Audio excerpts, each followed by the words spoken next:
About a week before school started, the speaker on my MacBook broke, but it was still under warranty, which by the way, you should always get when buying an expensive Apple product.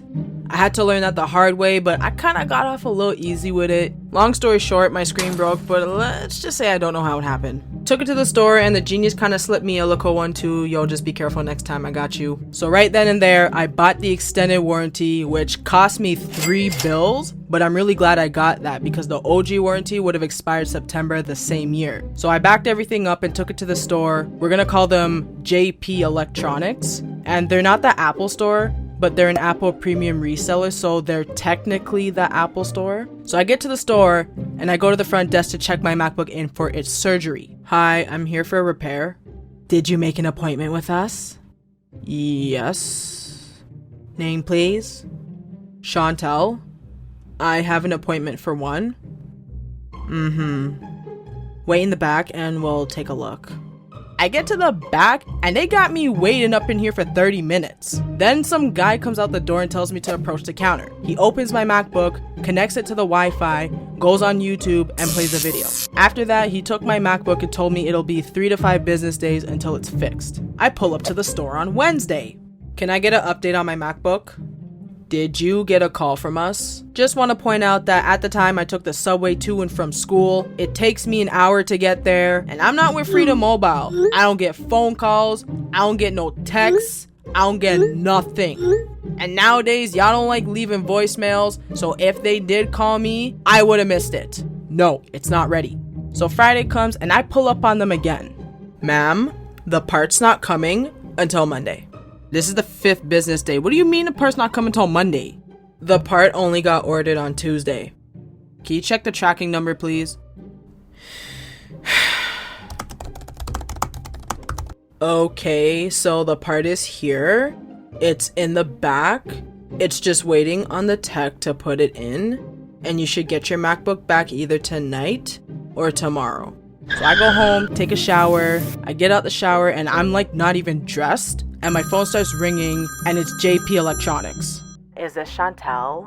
Yes. Yeah, hey, so, did you back everything up?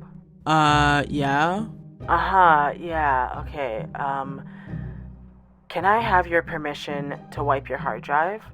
Hold up, wipe my hard drive for what? So, we repaired your speaker and we put everything back together and tested it, but now the Wi-Fi isn't working. Hold on. The Wi-Fi was working perfectly fine when I tested my speakers with you guys before I gave you my Mac. Because when you tested my speaker, you went on YouTube. And last time I checked, you need Wi-Fi for that. Listen, ma'am, I don't know what happened. It just stopped working. But you don't have to pay for the repair. Damn right, I don't gotta pay for the repair. So in order to fix this issue, we're gonna have to replace your logic board. Okay, so what does this have to do with my hard drive? Yeah, so the newer MacBooks have their hard drives fused to the logic board. So every time the logic board gets replaced, the hard drive gets replaced too. Okay, how long is this gonna take? It's gonna take 3 to 5 business days. A few days later, I bring my MacBook home. I power it on and it takes me to the Touch ID screen.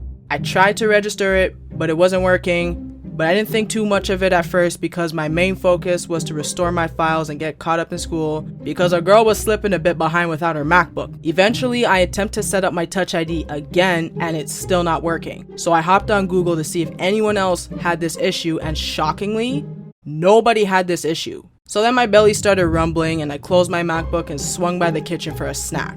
Came back and opened my MacBook and something just irked me.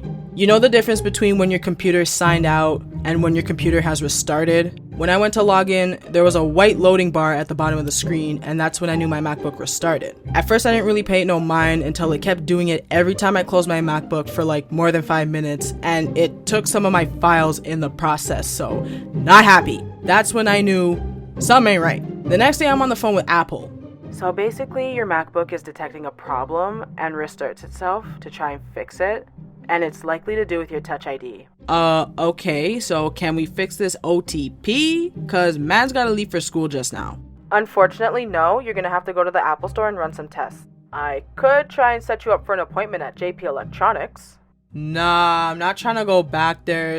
Yo, how are you guys trying to set me up with an appointment with the same people that mashed up my MacBook in the first place? I'm gonna go ahead and set up an appointment for 3:30 at this Apple store that's not in your area, okay? I ended up skipping school that day and my prof was super nice about it. I went to the mall and pulled up to the Apple store and the genius comes out and I walk her through everything that happened.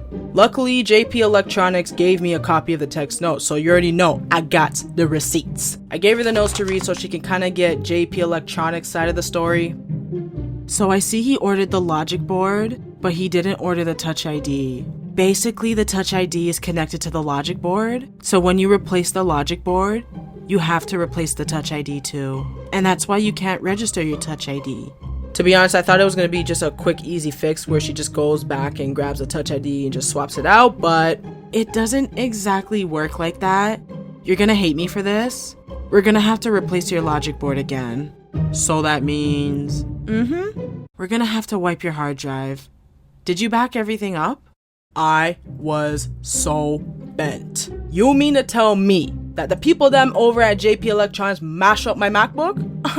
No. I hope y'all know I was not about to pay a penny, a nickel, or a dime for these repairs, warranty or not, cause y'all did this. How does a speaker repair turn into something like this? Because JP Electronics screwed it up. I let them know, and the lady was like, yeah, no, don't worry, you're not paying for anything, we got it covered, but it's gonna take 3 to 5 business days. At this point, I'm like really behind in school, so what do I have to lose? Oh, by the way, I left JP Electronics a really nice review. Still waiting on a response. But I felt more comfortable knowing that my MacBook was at a real Apple store. I didn't ring down their phone or pull up on them for an update, and a few days later they told me to come pick it up and no issues were reported. Within a week of getting it back, I got all caught up in my schoolwork, and I still have a few issues with it. My screen will often dim and turn off while I'm working on it. Sometimes I can't log in with my Touch ID. My tab button is sticky now, and sometimes it'll overheat. But I learned to get my Apple products fixed at Apple and Apple only, and to buy the extended warranty no matter how expensive it is, because Shorty pulled up the price of each part that had to be replaced, and when I saw the total of everything that happened starting from the speaker, I almost fainted. I was like, at this point, I can just buy a whole new MacBook. Oh, and by the way, I haven't received any form of compensation or even a response from JP Electronics after that nice review I left them.